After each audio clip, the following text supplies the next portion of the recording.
Montpellier recevait Grenoble cet après-midi. Et après 2 défaites de rang, notamment celle face à l'Ulster qui compromet un petit peu les chances du club en H-Cup, eh bien, Guillaume Garrigue, Montpellier voulait absolument se rassurer et vite se rassurer. Oui Isabelle, alors vous savez peut-être que Michel Sardou a annulé son concert prévu ici même à Montpellier la semaine prochaine pour reposer sa voix. Eh bien on peut dire que les joueurs de rugby de Montpellier veulent tout simplement faire l'inverse, assurer le spectacle et retrouver le chemin de la victoire. Pour cela, eh bien, ils pourront compter sur un ancien grenoblois, Jonathan Pélissier, titularisé au poste de demi de mêlée ce soir. En début de rencontre, c'est Grenoble qui va parfaitement rentrer dans le match et inscrire 2 pénalités et mener 6-0 après 10 minutes. Mais sur cette touche, eh bien, Montpellier va trouver enfin le sens de la marche. Les avants vont multiplier les pick and go, les séances aura avec les avants, avec Bustos, là l'Argentin qui est tout proche de marquer le premier essai de cette rencontre. C'est Alexandre Béas à son tour qui va aller essayer d'aplatir, et puis Mamouka Gorgodze va aussi se jeter et marquer le premier essai de la rencontre. Après arbitrage vidéo, eh bien, l'essai sera validé. Montpellier qui mène 7-6 après un quart d'heure. Mais Montpellier, eh bien, qui a du mal, qui tombe sur une défense agressive de Grenoble, qui tombe sur des Grenoblois toujours bien installés dans les phases de conquête, notamment en mêlée fermée. Ça profite à James Hart, le buteur de Grenoble, qui fait un sans faute dans cette première période. Il va passer 3 points supplémentaires pour permettre à Grenoble de mener 9-7, puis 12-10.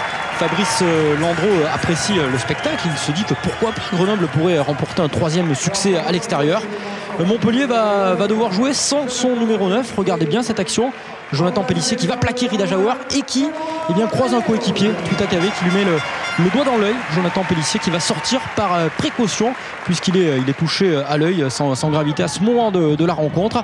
Montpellier qui va jouer, qui va essayer de trouver les extérieurs avec la vitesse de Nagusa, qui va accélérer, trouver le soutien de Trinduc, puis de Floch qui accélère, qui a Toulou également au soutien, Tutakave qui va aller aplatir, et non, il y a un superbe retour de Benjamin Thierry.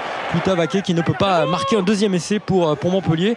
Montpellier qui bute sur cette défense de Grenoble, très très bien installée dans le match. Alors il reste une solution, le drop. François Trinduc l'a compris, il va tenter. On est dans les 10 dernières minutes de cette première période. Le drop de François Trinduc qui permet à Montpellier de mener à 13-10. Fulgence Ouedraogo, toujours blessé à l'épaule, apprécie le spectacle. C'est la dernière action de cette première période et c'est un petit peu un copier-coller. La défense de Grenoble est parfaitement installée. François Trinduc face au poteau, il remet ça et ça passe. 16-10, c'est le score à la pause. Montpellier qui mène de 6 points, qui semble enfin avoir trouvé le chemin. Jonathan Pélissier, lui, ne va pas rentrer, il a toujours mal à l'œil, il n'arrive pas à ouvrir son œil, on le voit à l'image. Jonathan Pélissier qui ira passer des examens demain avant de partir à Marcoussis. La deuxième période va se transformer en un chassé-croisé entre buteurs. James Hart, le Grenoblois, et Benoît Payog, le Montpellierin. Un chassé-croisé à l'avantage de Montpellier qui va mener 22-15. On va rentrer dans les 20 dernières minutes. Le match est tendu, à l'image de ce raffut un petit peu musclé de Caminati sur Ledesma. Fabien Galtier n'apprécie pas trop. Ou de ce plaquage d'Alexandre Bias, plaquage viril. Alexandre Bias qui sera sanctionné, qui va prendre un carton jaune. Mais Grenoble est bien dans la partie. Grenoble est mené 22-15, mais à l'occasion, pourquoi pas de marquer un essai qui leur permettrait de faire un match nul. Ils vont trouver des jambes avec Rida Jawar. Ils sont vraiment sur un temps fort. Ils bénéficient d'une pénalité. Regardez bien ce qui va se passer à l'image. La pénalité, on a envie de vite la jouer. Benoît Payog va se jeter sur le ballon, mais il est pris par un Grenoblois qui va tendre le bras. Bagarre générale. On va revoir le ralenti. Vincent Campo, le talonneur de Grenoble, va prendre Payog qui se fera justice lui-même. Mais l'arbitre va sanctionner uniquement le Grenoblois. Vincent Campo, carton rouge. Fabrice Landreau a compris que c'était peut-être le tournant de la rencontre. Même si Grenoble a toujours le point de bonus défensif à moins de 10 minutes de la rencontre. Une mission pour Montpellier, priver l'adversaire de ce point de bonus. Pour cela, il faut jouer et mettre l'adversaire à la faute, ce que vont faire les Montpelliérains. Benoît Payog continue son récital.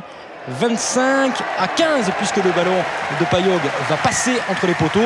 Il reste moins de 5 minutes, 2 minutes précisément, et à l'image de leur match, les Grenoblois vont s'accrocher, de la générosité, de la combativité. Ils vont à 14 essayer d'obtenir une dernière pénalité qui leur permettrait d'avoir le point du bonus défensif. Dans cette action, dans ce regroupement plutôt, les Montpelliérains se mettent à la faute.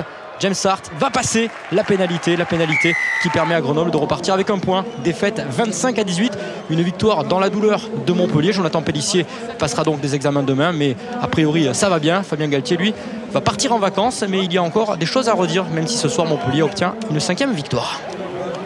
Des choses à redire, oui, victoire dans la douleur, mais quand même, vous avez trouvé cette équipe de Montpellier, Thomas, très bien organisée. La preuve avec une occasion que vous avez choisi de ne pas l'utiliser avec Arthur. Une occasion qui aurait presque pu terminer en essai, mais en tout cas, on va regarder ça avec les circulations des joueurs. Regardez, la mise en place de solutions de passe pour le porteur qui cherche. Il a 3-4 solutions de passe, il va en trouver une ici. Immédiatement, 2 autres joueurs qui se proposent en soutien de François Trinduc. Et là encore, le coup d'œil. Et on trouve pour Tolo une solution de passe. Il va chercher à gauche, personne. Et finalement, à droite, il va trouver Kuitavaké qui marquait l'essai. C'était sans compter sur ce retour d'un défenseur montpelliérain, un défenseur grenoblois, un ancien montpelliérain d'ailleurs. Et c'est un jeu qu'on retrouve quand même depuis le début de saison de la part de Montpellier, qui est une équipe qui produit un rugby plutôt expansif avec beaucoup de mouvements, même si ça s'illustre parfois de manière un peu irrégulière, mais une équipe qui a plutôt un rugby ambitieux.